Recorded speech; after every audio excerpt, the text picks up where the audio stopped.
যাবেন? ম্যাডাম, আপনার মতো সুন্দরী মেয়ে যদি আমার রিক্সায় থাকে আমি তো চাঁদের দেশ পর্যন্ত যাবো। আপনি কই যাবেন কোন? ভাইয়া প্রাইভেট ইউনিভার্সিটি, আপনি যদি রাস্তা না চেনেন সমস্যা নাই, গুগল ম্যাপ দেখে চলেন, কিন্তু আমাকে তাড়াতাড়ি পৌঁছে দেন। আজকে আমার ফাইনাল এক্সাম, আমি অনেক লেট করে ফেলছি। ম্যাডাম, প্রাইভেট ইউনিভার্সিটি তো, আপনি কোনো টেনশন করেন না, আমি নিজেই ইউনিভার্সিটিতে পড়াশোনা করছি। আপনি উঠেন, আপনার 5 মিনিট না 10 মিনিট আগে পৌঁছাই দিব। আপনি ওই ভার্সিটিতে পড়াশোনা করে রিক্সা চালান?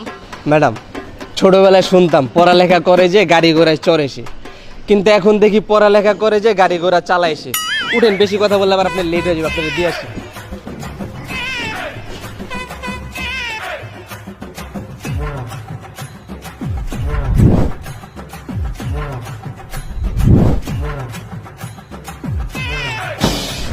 ভাই কয়টা টাকা ভিক্ষা দেন না ভাই, সারাদিন কোনো জায়গায় ভিক্ষা পাই নাই ভাই। এই বেটা, এমনি রিক্সার সামনে কেউ ভিক্ষা চায়? আর একটু তো গেছিলি, পরে তো আত্মা ভাঙতো ভিক্ষা করতে গিয়ে।